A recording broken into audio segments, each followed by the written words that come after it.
싶은데요.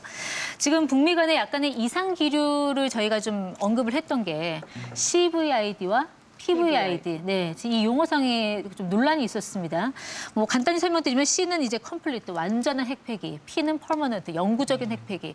어떻게 보면 비슷한 것 같기도 하고 다른 것 같기도 한데 이 용어가 이제 미국에서 보면은 CVID가 됐다가 PVID로 잠깐 수위를 높였다가 다시 CVID로 좀 낮춰지는 이런 분위기가 아닌가 싶은데 이 용어상의 논란 이거 어떻게 봐야 될까요? 그건 아무래도 저는 미국 국내 정치를 의식한 용어가 아닌가 생각합니다. 양측 다 지금 그 강경파들의 비판이 있는 거 아니겠습니까? 트럼프 대통령도 사실 민주당의 맹렬한 비판, 공화당 내부도 비판, 또 참모들 내부에서도 이견이 많습니다. 근데 저는 트럼프 대통령이 사실상 참모들 이야기나 외교부, 국무부의 그런 전문가들의 이야기에 얽매였다면 이것은 불가능했을 겁니다. 네. 그렇지 않습니까? 상당 모두가 의구심에 여러 가지 발생 가능성, 악마의 디테일 거 따지면 아무것도 못합니다, 사실. 저는 트럼프이기 때문에 힐러리가 대통령이 됐으면 못했을 일이라고 봅니다.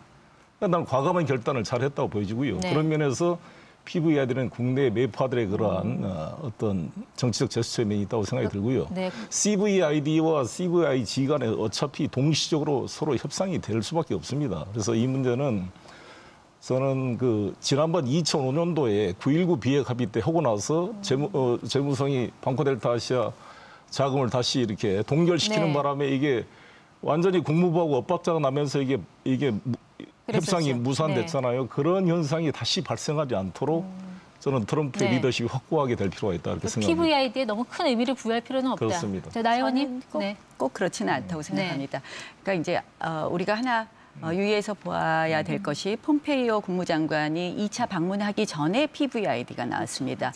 그래서 PVID는 CVID랑 같이 볼 수 있다고 할 수도 있지만 퍼머넌트를 강조한 것은 뭐 인력까지 모두 퇴거시키는 사실상 이제 이 북한에서 이주시키는 그런 것까지 포함하는 그런 아주 좀 더 강한 의미의 비핵화라는 말씀을 드릴 수 있고요. 거기에 플러스 무슨 이야기를 했냐면 생화학 무기의 폐기를 얘기했습니다. 대량 살상 무기의 폐기까지 얘기했습니다. 상당히 어떻게 보면 이 비핵화의 수준을 높였죠. 그것은 저는 폼페이오 국무장관 방문 전에 이것을 이야기한 거 보면 강한 의지의 표명을 좀 했다고 보고요. 네. 그랬는데 지금 만족할 만한 합의, 생산적인 대화 이런 이야기들이 나왔습니다. 폼페이오 국무장관은 생산적이고 좋은 대화라는 표현을 썼죠. 네.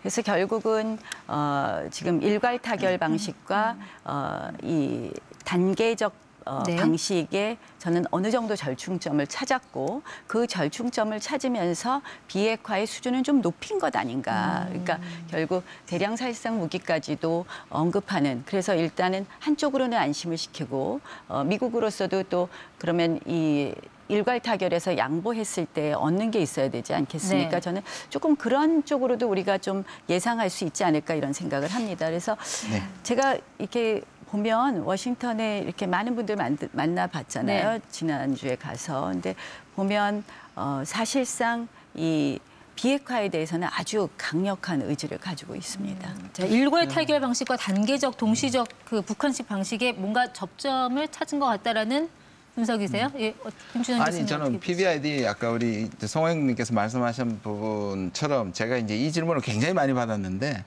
저는 폼페이오의 자신의 좀 뭔가를 자기의 특별하게 지금까지 CVID가 너무 이제 낡아버렸으니까 너무 이제 익숙하니까 좀 강조하는 측면에서 또 말씀하신 것처럼 폼페이오는 상당히 지금 긍정적이었거든요. 볼튼에 비해서. 그래서 이 부분에 대해 자기 확고한 걸 보여주기 위해서 P를 썼는데요. 따지고 보면 PVID가 말이 안 되는 것이 저는 이 자체가 문법적으로도 안 맞는 것이 I가 사실 irreversibly 되돌리킬 수 없는 게 영구적인 거거든요. 그리고 사실 이번에 판문점선에서 CD입니다. VI는 사실 방법론입니다. 그러니까 complete dismantlement잖아요. 완전한 비핵화에 이미 다 들어있는데 이제 VI를 집어넣고 거기에다 P까지 집어넣는데요. 제가 이 문제가 한국에서 논란이 될 때 미국의 문헌들을 다 찾아봤습니다. 인터뷰에. 최근에 다시 한국 언론에서 이거를 폼페이오한테 물었지 미국 내에서는 이걸 문제 삼은 게 사실 거의 없습니다. 언론이나. 이 P와 CVID가 뭐가 다른 거냐라고 문제 제기를 한 것이 거의 찾아볼 수가 없습니다. 예, 뭐 문제는 삼지 않았는지 몰라도 죄송합니다. 그 이야기가 계속해서 이어졌죠. 어느 시점에 PVID가 나왔느냐? 남북 정상회담이 이뤄진 직후에 트럼프 대통령이 좀 앞서가려고 했어요. 그러니까 미국 내 여론이 조금 너무 이렇게 타협하는 거 아니냐 우려가 있을 때 그렇지 않다 하는 메시지를 주기 위해서 폼페이오가 언제? 자기 취임사 때 한 말입니다. 이 취임사라는 건 국무장관에게 있어서 아주 의미 있는 정책 연설이기 때문에 그 단어 하나에는 정책적 의미를 담았다고 생각합니다. 네. 다만 그것은 송 의원님 말씀하신 것처럼 국내 정치적인 용어가 있다고 생각합니다. 그렇지만 그 부분에 있어서 그거를 누가 다시 받았냐고요? 존 볼튼 국가안보부 장관이 또 받았죠. 이것은 당시에 미국이 협상용으로 그렇게 한 건지 네. 모르겠지만 아무튼 그 당시의 기류는 P가 있었던 거죠. 그렇지만 다시 김정은 위원장이 중국을 가고 폼페이오 국무장관이 북한을 가면서 다시 CVID로 약간 톤을 낮춘 거죠. 네.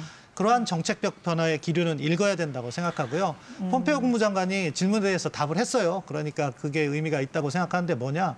이번 기회에 완전한 비핵화를 하겠다는 의지였다. 이렇게 밝혔습니다. 네, 네. 그